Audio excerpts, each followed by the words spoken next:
It's finally time to review this prototype.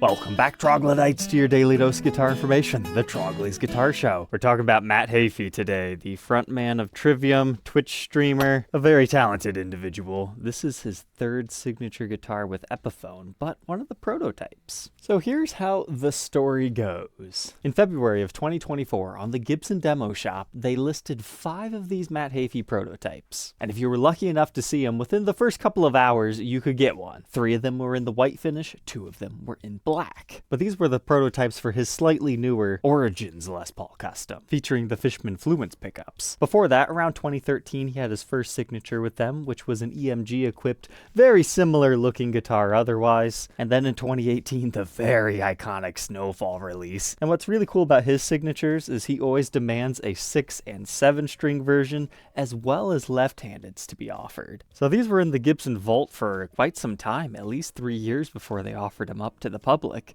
But what made me decide to buy this to review it is A, I hadn't done this model before, and when I like prototypes best is when they have specs that the production run does not have. So here's a photo of a regular one that you can still buy today, brand new at any authorized dealer. We'll give you a good second to take a look at the front, and now we'll look at the back. Now let's talk about our differences. The first thing I noticed was the decal on the back of the headstock. It's in the spot that I really like, where things like the Black Widow, Cobra, and even like the Les Paul Custom decal gets applied. The production ones moved it to the middle of the headstock, which I can also understand that placement because it centers everything, makes it look nice, but this is kind of a tradition thing. But if that was all, I probably wanted to pick this up. Look at our knobs. It's just the regular speed knobs. They hadn't moved it into those smaller metal knurled ones. So again, not that exciting, something anybody could change. But as part of the evolution of this model, as the artist, he's probably like, you know, these speed knobs, they don't quite pull up as easily and nicely as I was hoping.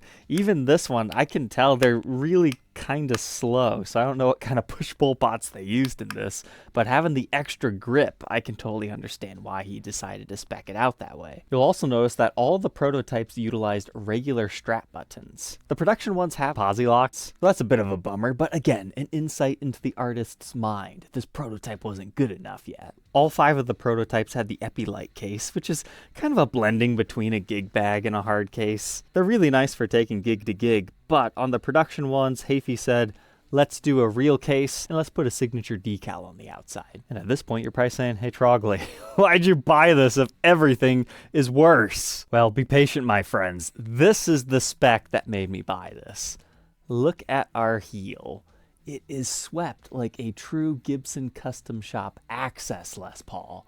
Now you might say, hey, that's not a big deal. The regular ones are too. Look, no, that is the Les Paul Moderns cut. The biggest difference between those is look right here.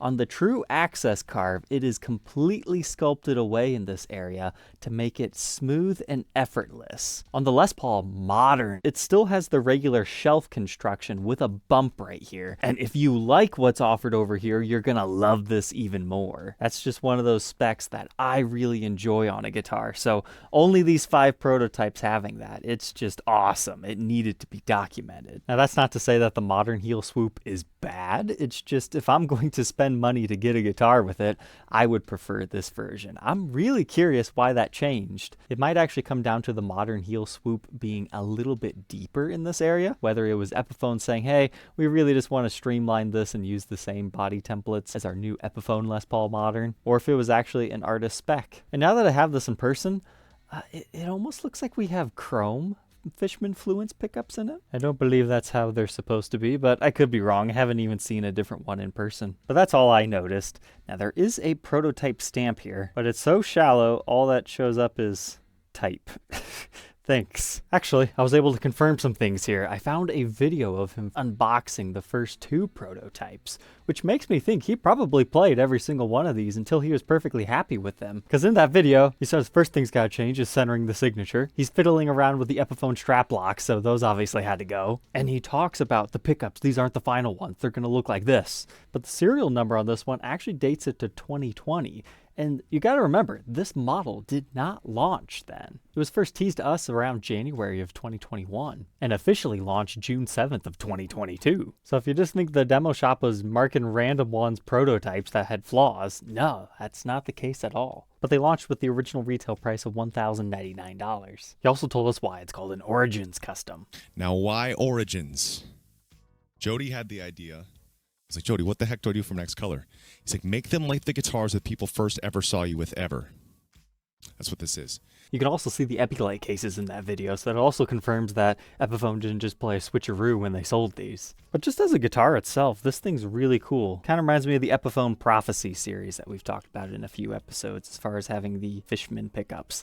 These seem to be the go-to for metal guys nowadays versus the EMGs. But with these push-pull pots, it's not your usual stuff. You can actually turn them active and passive as well as get a coil splitting mode. But if you're curious why this has taken me nearly a year to make this review, this was one of my strangest buys from the demo shop. When I first placed the order, a couple of weeks go by and I don't hear anything about the shipping of it. Usually that's bad. It means they've double sold the guitar and they're gonna refund you. But I reached out to them and they assured me it would be coming. There was just an unexpected delay. I still have no idea what the delay was, but my memory recalls an extra 2 to 3 month wait. The rest of it was completely on me. It just fell into my backlog, waiting to be unboxed and reviewed. So I'm sorry if I made you wait a long time for this. I know there's at least 1 or 2 of you out there that were really pumped for this episode. Merry Christmas. Gotta tie up all these loose ends before we do our end of year collection video. We do have a little bit of case candy with this. Most Epiphones do not have a COA, but this is simply because it came from the Gibson demo shop. Would have been nice if they could have wrote prototype above the serial. We only got the sticker, none of the user manuals. All mod and demo shops come with a write-up of what they found out about it. I found this one interesting. Slight discoloration at peghead tip. Yeah, sure enough, there is one. An uneven prototype stamp is correct. Otherwise, just a pamphlet on their 2-year playability warranty. The warranty envelope. I thought this was cool. Strap locks? Seems to be some sort of a proprietary Epiphone strap lock system that just goes on the regular buttons. Kind of like how Schallers go, but it's not actually a mechanism. You just have to completely tighten it down, and that's kind of how that one works. On first appearance, I prefer regular strap locks. So that's as far as I can take you on this. If you happen to own a regular one and you notice something else that's different between the prototypes and this, feel free to reach out. But otherwise, let's just review it as the Matt Heafy signature guitar. Throw it over on the workbench to take an individual look at its parts and specs.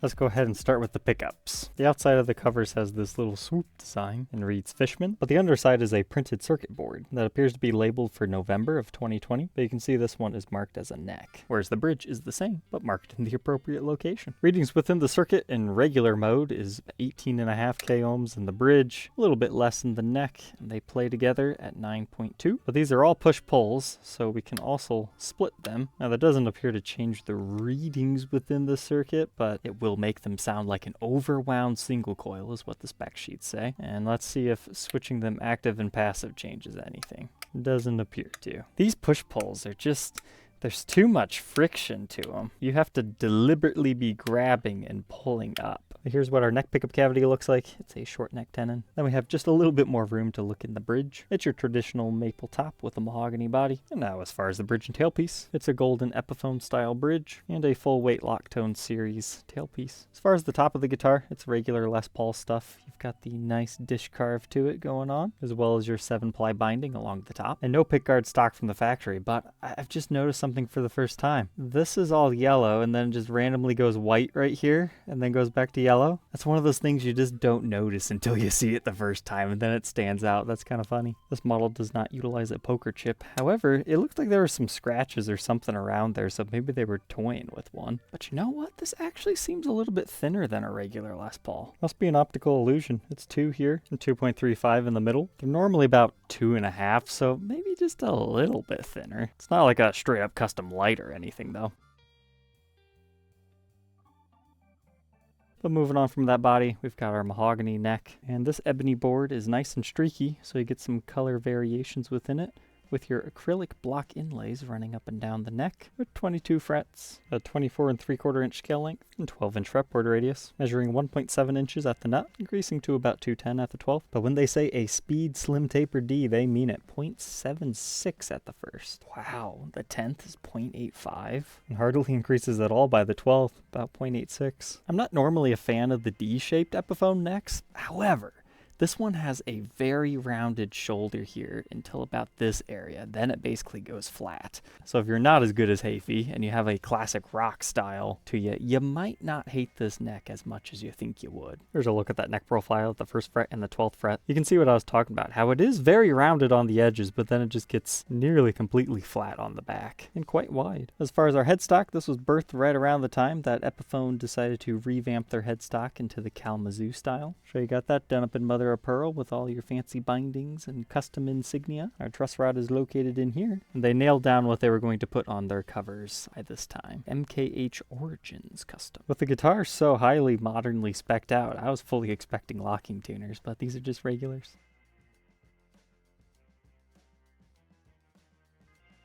Now we can move on to the back. I was very curious what we might find under here. First off, being active pickups, they utilize a 9-volt battery. So they have this access door on the back to make it easy to get to it without having to remove any screws. But underneath this plate, we've got a whole rat's nest of colored wires to help them make it work properly. But it is indeed hand-wired push-pull pots. I'm sure it gets easy after your first 10 or so of them, but man, that just seems like a tedious job to do all day in the Epiphone factory. I think the 3-way toggle is at least a quick connect in this area, and then they hand solder the rest. But you can see the maple top exposed down there. Toggle switch cavity was kind of interesting. You can see they started drilling it here, and then oops, nope, that didn't work out. So then they repositioned it. That one's still kind of splintered out, but this one's nice in the clearance, and that one's just barely making it. That's a regular toggle switch here. Being an ebony finish, it's got some scratches and handling wear on the back. Nothing too crazy going on along the edges. You do have a golden metal output jack plate. There's no side comfort cut like a belly cut over here on this model, just the exclusive to the prototype's access carve. However, now that this guitar's had a chance to age a little bit for a couple of years, you can actually see the neckline joining onto the body if you get it in the light just right. The same thing's actually true up here. You can see where they scarf jointed the neck. That line is starting to appear. We know it's at least a 2-piece neck in that aspect.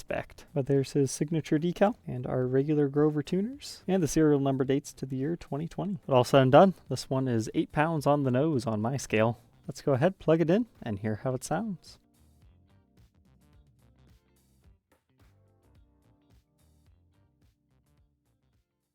Trivium's kind of a heavier band, so I'm going to go against the grain and demo this like a regular Les Paul, just in case you're curious of how it might sound in your hands. So we'll start in full active mode.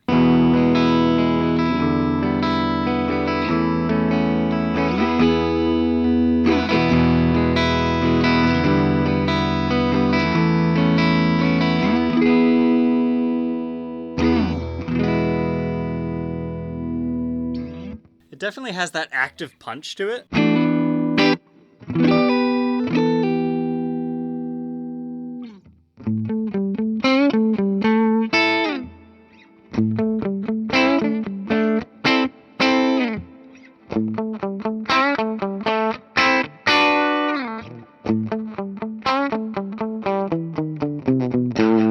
But now we'll activate the passive mode.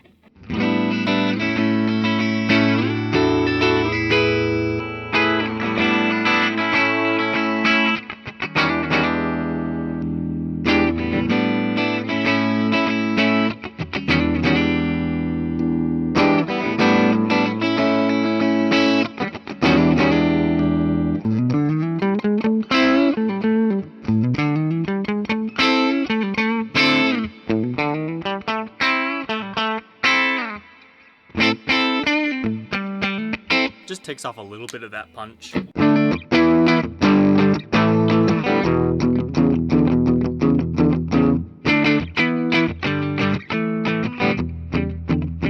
Technically, you can run one passive, one active, and have some in-between positions.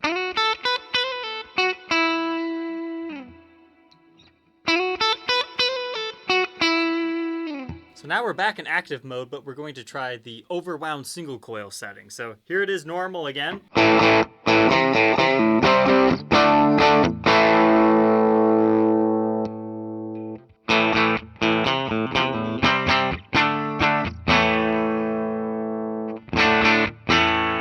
actually like that a lot. Usually most coil splits are kind of meh, but that has almost more of a raunchy P90 sound to it.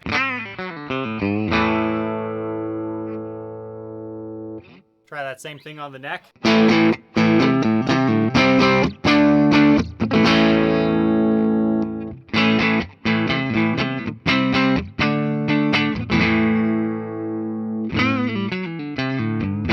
Yeah, I think that's my favorite position on this guitar. Middle.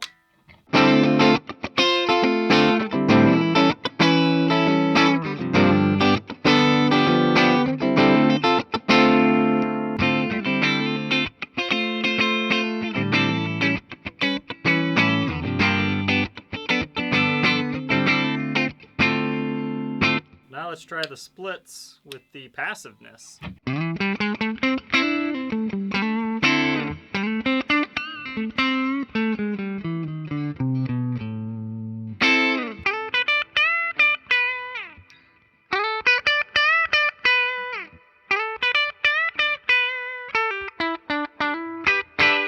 So even if you're not trying to play heavy stuff, I find this to actually be very versatile.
Gotta say, I'm impressed. This thing is wickedly versatile. Obviously, it does the chuggy stuff really good.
let me know all about this model and the prototype. What are my final thoughts on this? Get one of these. Sometimes you can get some nice deals on these now that it's a slightly older model. I just picked it up because I thought, oh yeah, cool, it's got a different swoop cut on the back that I prefer. But this is so much more. The Fishman fluences in here just sound phenomenal. Like, I was expecting it to kind of be more of a chuggy monster, which it is, but I wanted to test the limits of this one to see if it does other stuff as well, and surprisingly, yes, it does very phenomenal clean tones. Just pull up on your volume controls and you are good to go in that aspect. In fact, there's very little that I can say that I don't like about this guitar, except for maybe having to change your 9-volt battery every once in a while. I would highly suggest this Matt Heafy model, even if you could care less about Trivium. This is a very versatile instrument, and I will now never think of them the exact same way again. So if you're interested in being the next owner of this prototype, I'm not an Epiphone collector, so no need to hoard this one away. You can find it for sale on my website, troglysguitarshow.com. Otherwise, I hope you enjoyed, learned something new, and we'll catch you tomorrow on the next one. Take care.